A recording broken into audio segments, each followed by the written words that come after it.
Russian researchers in the late 1940s kept 5 people awake for 15 days using an experimental gas-based stimulant. They were kept in a sealed environment to carefully monitor their oxygen intake so the gas didn't kill them, since it was toxic in high concentrations. This was before closed-circuit cameras, so they had only microphones and 5-inch thick glass porthole-sized windows into the chamber to monitor them. The chamber was stocked with books, cots to sleep on but no bedding, running water and toilet, and enough dried food to last all 5 for over a month. The test subjects were political prisoners deemed enemies of the state during World War II. Everything was fine for the first 5 days. The subjects hardly complained, having been promised, falsely, that they would be freed if they submitted to the test and did not sleep for 30 days. Their conversations and activities were monitored, and it was noted that they continued to talk about increasingly traumatic incidents in their past, and the general tone of their conversations took on a darker aspect after the 4-day mark. After 5 days, they started to complain about the circumstances and events that led them to where they were, and started to demonstrate severe paranoia. They stopped talking to each other, and began alternately whispering to the microphones and one-way mirrored portholes. Oddly, they all seemed to think they could win the trust of the experimenters by turning over their comrades, the other subjects in captivity with them. At first, the researchers suspected this was an effect of the gas itself. After 9 days, the first of them started screaming. He ran the length of the chamber, repeatedly yelling at the top of his lungs for 3 hours straight. He continued attempting to scream, but was only able to produce occasional squeaks. The researchers postulated that he had physically torn his vocal cords. The most surprising thing about this behavior is how the other captives reacted to it, or rather, didn't react to it. They continued whispering to the microphones until the second of the captives started to scream. The 2 non-screaming captives took their books apart, smeared page after page with their own feces, and pasted them calmly over the glass portholes. The screaming promptly stopped. So did the whisperings to the microphones. After 3 more days passed, the researchers checked the microphones hourly to make sure they were working, since they thought it impossible that no sound could be coming with 5 people inside. The oxygen consumption in the chamber indicated that all 5 must still be alive. In fact, it was the amount of oxygen 5 people would consume at a very heavy level of strenuous exercise. On the morning of the 14th day, the researchers did something they said they would not do, to get a reaction from the captives. They used the intercom inside the chamber, hoping to provoke any response from the captives they were afraid were either dead or vegetables. They announced, "We are opening the chamber to test the microphones. Step away from the door and lie flat on the floor, or you will be shot. Compliance will earn one of you your immediate freedom." To their surprise, they heard a single phrase in a calm voice respond, "We no longer want to be freed." Debate broke out among the researchers and the military forces funding the research. Unable to provoke any more response using the intercom, it was finally decided to open the chamber at midnight on the 15th day. The chamber was flushed of the stimulant gas and filled with fresh air, and immediately voices from the microphones began to object. 3 different voices began begging, as if pleading for the life of loved ones, to turn the gas back on. The chamber was opened and soldiers sent in to retrieve the test subjects. They began to scream louder than ever, and so did the soldiers when they saw what was inside. 4 of the 5 subjects were still alive, although no one could rightly call the state that any of them were in life. The food rations past day 5 had not been so much as touched. There were chunks of meat from the dead subject's thighs and chest, stuffed into the drain in the center of the chamber, blocking the drain, and allowing 4 inches of water to accumulate on the floor.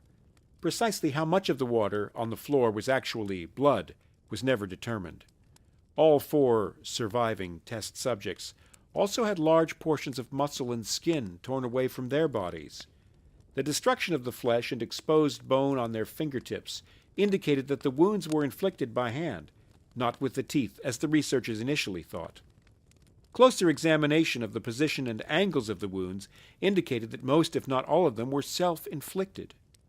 The abdominal organs below the rib cage of all 4 test subjects had been removed, while the heart, lungs, and diaphragm remained in place.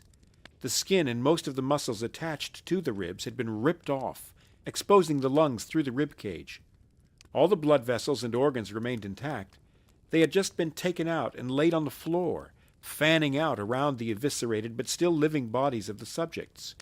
The digestive tract of all four could be seen to be working, digesting food.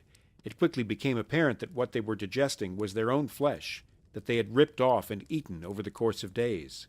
Most of the soldiers were Russian special operatives at the facility, but still many refused to return to the chamber to remove the test subjects. They continued to scream to be left in the chamber and alternately begged and demanded that the gas be turned back on lest they fall asleep. To everyone's surprise, the test subjects put up a fierce fight in the process of being removed from the chamber. One of the Russian soldiers died from having his throat ripped out. Another was gravely injured by having his testicles ripped off and an artery in his leg severed by one of the subject's teeth.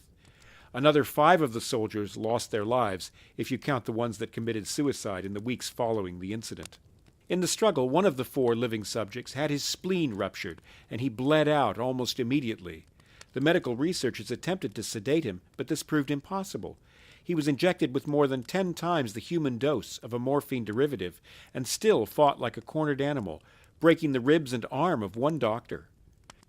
When heart was seen to beat for a full 2 minutes after he had bled out, to the point where there was more air in his vascular system than blood, even after it stopped, he continued to scream and flail for another 3 minutes, struggling to attack anyone in reach, and just repeating the word "more" over and over, weaker and weaker, until he finally fell silent.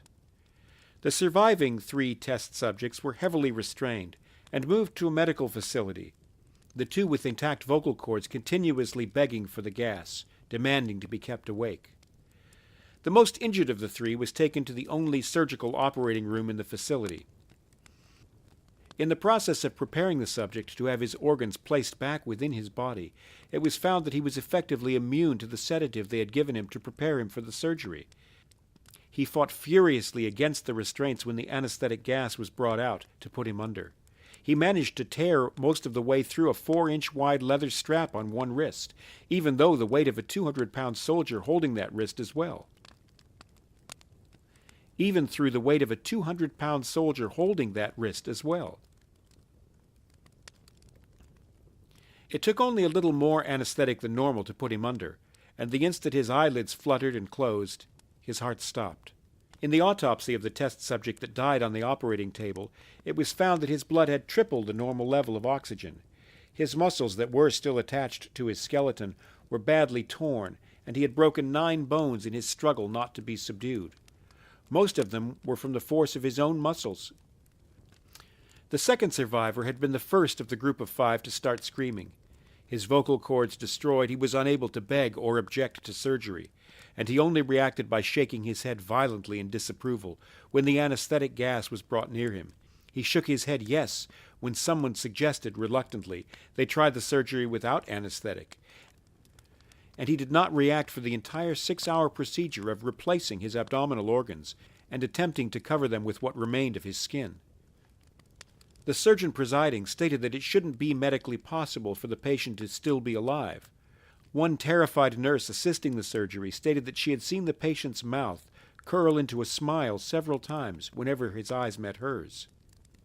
When the surgery ended, the subject looked at the surgeon and began to wheeze loudly, attempting to talk while struggling. Assuming this must be something of drastic importance, the surgeon had a pen and pad fetched so the patient could write his message. It was simple: keep cutting. The other 2 test subjects were given the same surgery, both without anesthetic as well, although they had to be injected with a paralytic for the duration of the operation. The surgeon found it impossible to perform the operation, while the patients laughed continuously. Once paralyzed, the subjects could only follow the attending researchers with their eyes. The paralytic cleared their system in an abnormally short period of time, and they were soon trying to escape their bonds. The moment they could speak, they were again asking for the stimulant gas. The researchers tried asking why they had injured themselves, why they had ripped out their own guts, and why they wanted to be given the gas again. Only one response was given: I must remain awake. All 3 subjects' restraints were reinforced, and they were placed back into the chamber, awaiting determination as to what should be done with them. The researchers, facing the wrath of their military benefactors for having failed the stated goals of their project, considered euthanizing the surviving subjects. The commanding officer, an ex-KGB, instead saw potential and wanted to see what would happen if they were put back on the gas. The researchers strongly objected, but were overruled. In preparation for being sealed in the chamber again, the subjects were connected to an EEG monitor and had their restraints padded for long-term confinement. To everyone's surprise, all three stopped struggling the moment it was let slip that they were going back on the gas. It was obvious that at this point all three were putting up a great struggle to stay awake. One of the subjects that could speak was humming loudly and continuously. The mute subject was straining his legs against the leather bonds with all his might, first left, then right, then left again, for something to focus on. The remaining subject was holding his head off his pillow and blinking rapidly. Having been the first to be wired for EEG, most of the researchers were monitoring his brain waves in surprise. They were normal most of the time, but sometimes flatlined inexplicably. It looked as if he were repeatedly suffering brain death before returning to normal. As they focused on paper scrolling out of the brainwave monitor, only one nurse saw his eyes slip shut at the same moment his head hit the pillow. His brainwaves immediately changed to that of deep sleep, then flatlined for the first time as his heart simultaneously stopped. The only remaining subject that could speak started screaming to be sealed in now. His brainwaves showed the same flat lines as the one who had just died from falling asleep. The commander gave the order to seal the chamber with both subjects inside, as well as 3 researchers. One of the named 3 immediately drew his gun and shot the commander point blank between the eyes, then turned the gun on the mute subject and blew his brains out as well. He pointed his gun at the remaining subject, still restrained to a bed, as the remaining members of the medical and research team fled the room. "I won't be locked in here with these things, not with you," he screamed at the man strapped to the table. "What are you?" he demanded. "I must know." The subject smiled. "Have you forgotten so easily?" The subject asked. "We are you. We are the madness that lurks within you all, begging to be free at every moment in your deepest animal mind. We are what you hide from in your beds every night. We are what you sedate into silence and paralysis when you go to the nocturnal haven where we cannot tread." The researcher paused, aimed at the subject's heart, and fired. The EEG flatlined as the subject weakly choked out, "So nearly free."